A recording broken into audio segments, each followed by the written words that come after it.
I believe Aang can save the world.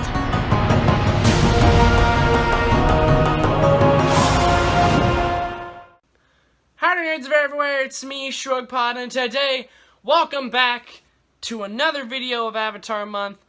Finally, we're getting to Season 3 of Legend of Korra. This great show. Not as good as Avatar, though. Sadly. But, we're getting there. And we're getting to the good stuff, because this season is pretty good. So, I'm going to get right on into the review, so that way we can get on to it and stuff. That was a really bad intro card. So this takes place a little short after Unalaq's attack on the entire city and almost the entire world, and spirit vines have come up everywhere because of harmonic convergence, and so everyone's kind of in disarray because of Unalaq attacking their beloved city. And President Raiko is breathing down Korra's back, and she just doesn't realize that she has to become the symbol of peace. She's freaking out herself, and she's kind of thinking that being Avatar is being a big problem. So after many attempts at doing everything to try to fix all the spirit vines and all the problems, Korra's just feeling like giving up. But meanwhile, at Air Temple Island, we see that Bumi, Tenzin's brother, learns to freaking airbend. Now, Bumi, I didn't cover him in the last season, but he showed up, and he's a non-bender. And then his sister Kaya, which is also Tenzin's sister, is a waterbender. So Tenzin and Kaya are just kind of freaking out because Bumi's never been able to airbend before. Lin and Mako soon begin to do their police investigation stuff, and they realize that more airbenders are popping up around the world, and it's absolutely fantastic for Tenzin and Korra. So, a little explanation as to why people are being airbend. It's all because of harmonic convergence, wanting to bring balance coming from the spirit world, and they realize that there is such a lack of airbenders, and everybody starts to learn the ability to airbend, which is great. But when an airbender goes rampant in Republic City, causing problems, Raiko bans Korra because he feels like that she has no business there, and he feels like that she's not very capable of the job. So Korra is going off to find all these brand new airbenders and train them to become good airbenders and stuff, which is really good.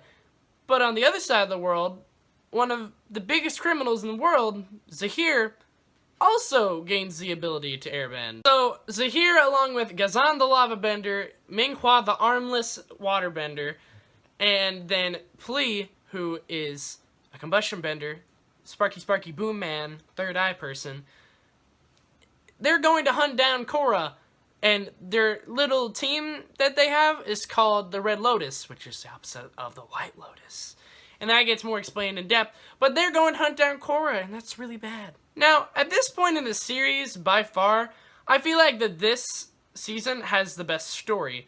Everybody kind of has a power goal to reach because Mako and Bolin, Asami, and Korra fighting these really dangerous criminals, they keep on running into one another, but at the same time, they have to pass this certain goal that they have. Because all these guys, like Ghazan and Zahir and all them, they're really dangerous. Like, they're really powerful benders.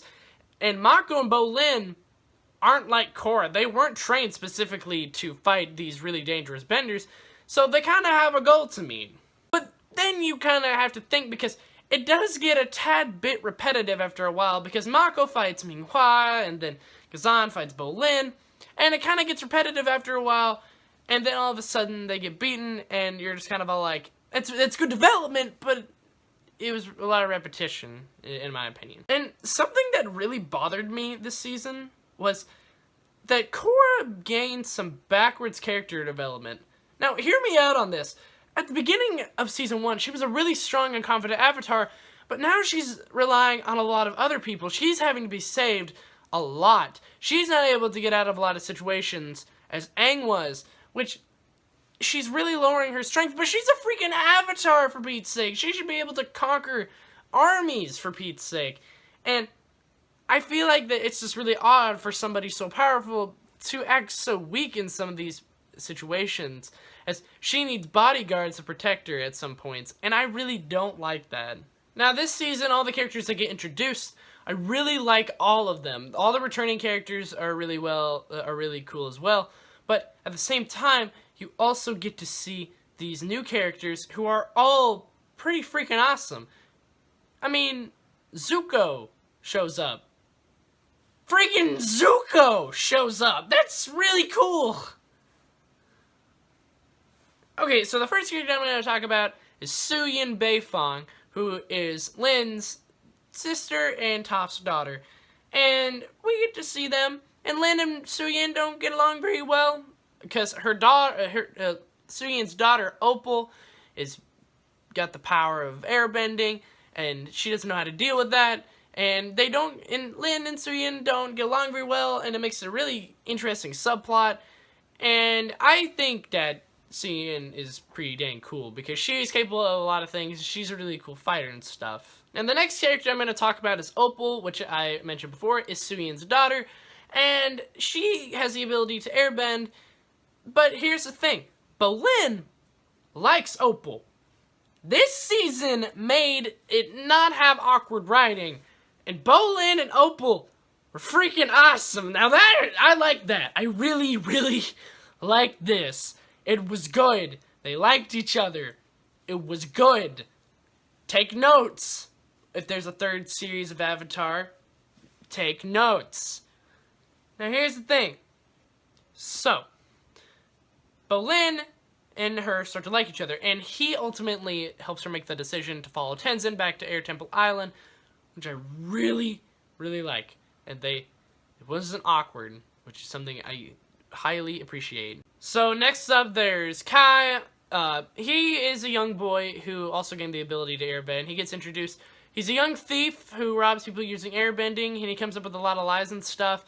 And he has to kind of figure out his place in the universe because him and Jinora kind of get a little thing going on, which is also really good because they did that really well this season. I can't express that enough. It's not a problem this season. And Kai has to learn how powerful that he can be because he got kidnapped by the Dai Li. And holy frick, did anybody else kind of get scared as the scene where Kai got kidnapped by the Dai Li? The Dai Li agent kind of showed up in the shadows. It was... Dang, that was kind of scary. Now next up is the Red Lotus, and they're pretty freaking awesome. Zahir is the airbender, and he kind of is all monkish and stuff, and it's really cool. Kind of reminds me of Monkiatsu, but more dangerous. Gazan is a lava bender, and he just kind of is there for the ride. Minghua is an armless water bender, and her arms can become anything of water. That's really cool. And so you just kind of like have all this really, you have those three which are really cool. Then there's Pali. Pali I'm really confused about because Zahir and Pali are like a couple, but I didn't really like them. I didn't really notice any couple things going on, which wasn't really a problem, but it's just like if you're going to develop more, because stuff happens to Pali, and I thought that you would just be kind of develop things more, but maybe it's stuff that happened in the past. Maybe it's something that I can explain later on, but I didn't really notice any romantic attraction towards those two, or between them. I don't know. Maybe that's just me. And here's the last thing. All the writing for all the characters was not freaking awkward. Was it this season? I really appreciate it. Every joke, every serious moment, everything, a dialogue, every romantic thing was handled perfectly this season. It was so good. I really freaking like this season. Now, a big statement I'm about to say is that this season probably had the best animation that I've ever seen the entire freaking franchise of Avatar. This season alone was so good, and Studio Mir did absolutely amazing. And here's the thing. The battles at the Air Temple and the final battle between Korra and Zahir, those were on like anime style level of animation, like really good high budget anime. And I've seen some really good like Attack on Titan animation. That was the kind of crap that I was seeing on this season, and it's so freaking good. These scenes have such awesome momentum, and the fights are all fluent and everything. And I absolutely love it, every single part of it, and they're so fantastic, and I still think that they are the best that we've ever seen in the entire Avatar franchise. This season is probably the best season that we've had so far in this entire series. The animation, the writing, the characters, the story, everything was super fantastic. It's probably the best that we've seen in this show so far. And it had a few slow parts, but that was very, very small. The slow parts were really slow. Don't get me wrong, but they were very few and far between. And then the rest of the action made up for that, because there was action throughout the entire freaking season. And I really freaking like that.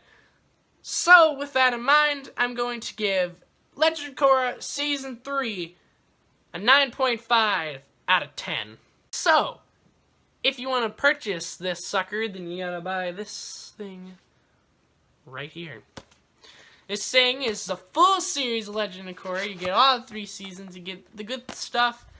It comes in a big old box. Look how thick this is. It's really freaking thick. And unlike the Avatar, the Last Airbender one, it comes all in one package. So if you like all of this in one package, you can buy that, or you can go buy them separately. You can buy them seasons 1, 2, 3, and 4. Maybe just this season if you want. I don't know. You can buy them on Blu-ray as well, and I bought this on DVD just so that way it looked nice next to my Avatar Last Airbender one. But I didn't know this was on Blu-ray until after I bought this. It's really depressing. I do suggest you buy this on Blu-ray, though, if you get the chance, and if you're not as OCD as I am. But still pick this up. This is still freaking awesome. This is a great thing in Western animation. So, thank you guys so much for watching. Avatar month is almost over! I can finally sleep! And it's great! It's so great. I absolutely love it. So, thanks once again for watching. I already said that. If you did enjoy this video, then maybe give me a like. Maybe hit me up in the comments. Be like, yo, ShrugPod, you're really freaking cool. Or, you know, you can subscribe to watch the rest of my videos, and maybe go back and watch some other videos. I got my other Avatar month videos, all of my Shrug Reviews playlists, and, you know, stuff like that. And if you're just here casually, waiting for me to get done with Avatar, trust me, I got videos for after that. Follow me on Twitter for other updates and stuff. I talk a lot about other stuff and other people. I'll probably talk about you, if you know what I mean. Okay, bye.